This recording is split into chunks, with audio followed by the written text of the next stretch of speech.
Michelle Keegan is back on TV, but real-life our girl tells of true Afghan hell.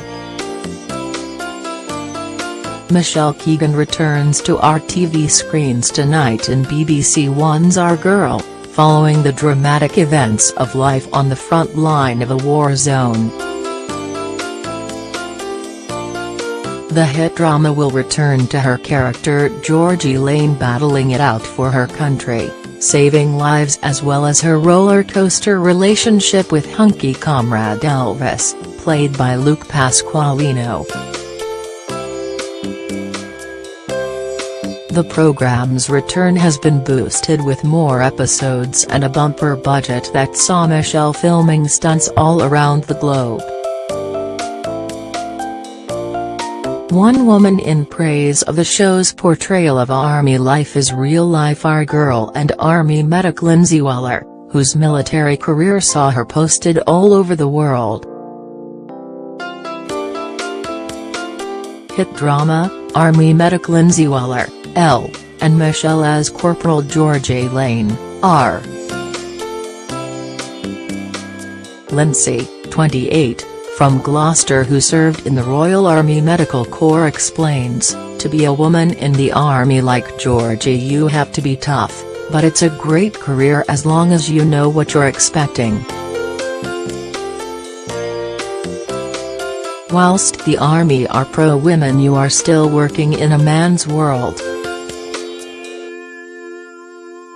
War zones aren't glamorous, so, whilst most of our girl is very true to life, some is a bit far-fetched. In the military you are posted together 24/7, often far away from home, and whilst relationships are a complication, and they are frowned upon, they do happen. If you're a good-looking female soldier based with a group of males, then of course things may happen. I was in a relationship in basic training and out in the field, and it was hard, so I can sympathize with that storyline." Lindsay Weller. But in reality, if Georgie and Elvis were found out, they would be seriously reprimanded and sent home. Similarly, it's easy for real-life relationships at home to break down too when you are away all the time. As a female medic, you have responsibility for everyone, and you need to keep a clear head, and you can't let anything affect your judgment or professionalism. But it does happen that you would get posted with an ex, and you can't help that, as you are naturally drawn to people going through similar experiences as you. Return, Our Girl is back on the BBC tonight. Lindsay joined the Army at the age of 19 and says becoming a medic was all she ever wanted to do. "My dad was in the RAF, so I was excited by military life. In 2008 I went off to do my basic training at Pirbright, which is where they filmed Lacey Turner doing training in the first series of Our Girl. Those 14 weeks were brilliant and some of the best of my career. We were all young, excited, and starting our Army journey together. You are pushed harder as a woman, you want to compete with the boys. My passing out parade in March 2009 was an incredibly proud moment. In May 2009, Lindsay went to do her medical training at Aldershotskio Barracks. She reveals, "It was incredibly tough, harder than basic training. You are taught to deal with the absolute worst.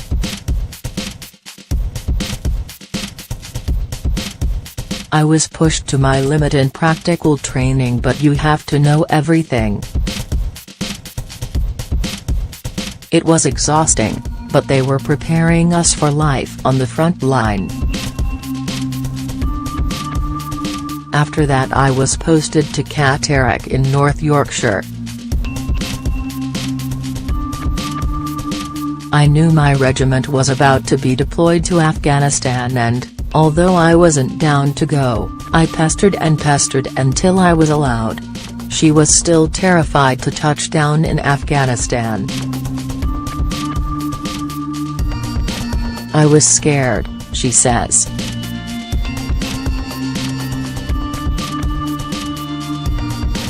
Training. In May 2009 Lindsay went to do her medical training at Aldershotskio Barracks. At the hospital at Camp Bastion I started in the A&E department, so we had the worst casualties coming in all day.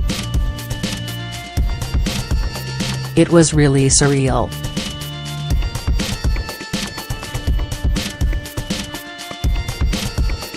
I saw people who'd lost legs, legs and arms, children who'd lost limbs, the worst scenes you can ever imagine, and people screaming in agony. Local children had lost hands from picking up bombs. A baby was brought in who'd been drowned by the Taliban in a nearby river simply for being a girl. I stayed with her and said a prayer. It was devastating. After the hospital I was posted out on the front line with Scots Guard artillery up on a hill, which involved carrying huge guns and weaponry at all times. On our first 2-day patrol a massive explosion from a suicide bomber shook the ground. Rubble flew everywhere and we were stuck for 7 days. We went down to the town and there were body parts everywhere, people were screaming. It was horrific, and after we cleared the scene and got everyone help we just marched back up to the top of the hill and continued as if nothing had happened. My next position was back out with the infantry in the Nari Saraj district of Afghan. We would patrol through towns, but the weight of the equipment and the heat was so intense that I struggled so much. Medic, Lindsay found it hard to get back into the routine of normal life. Every time I got down on one knee to help someone I could barely stand up. But as the only female I didn't want anyone to know I couldn't keep up. Then suddenly we were shot at and adrenaline kicked in. I threw myself to the floor and started firing. It was surreal. You go into autopilot and your training kicks in. But it was leaving the front line that changed everything for Lindsay. It was so strange to be back in the UK. I couldn't cope with normal life. I felt like I'd seen so much in Afghan and I found it really hard to get back into the routine of normal life. My mum told me that I wasn't the same, I'd changed. It was when Lindsay was posted again out to Canada that the reality of what she was going through hit home. She was suffering with post-traumatic stress disorder.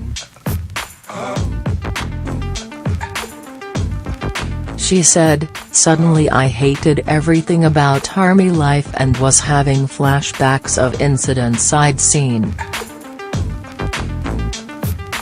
We were doing a fake ambush and I just broke down.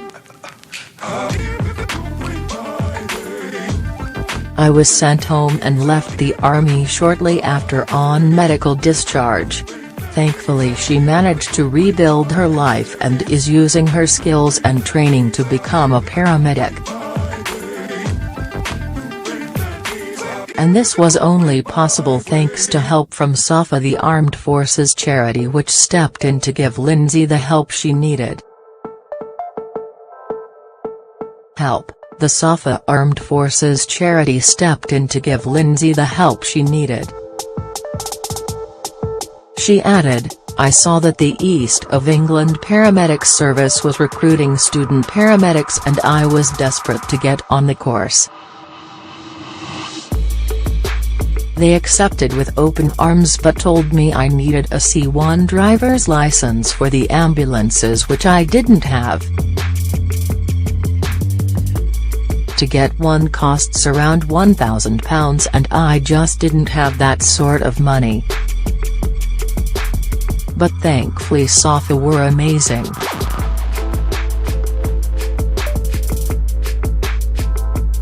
They granted me the £1,000 straight away and I got the job. It changed my life.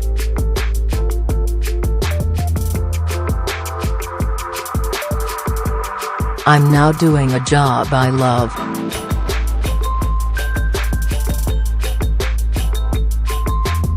Everything I went through in Afghanistan makes me a better paramedic today. I am cool under pressure and nothing I face now can faze me."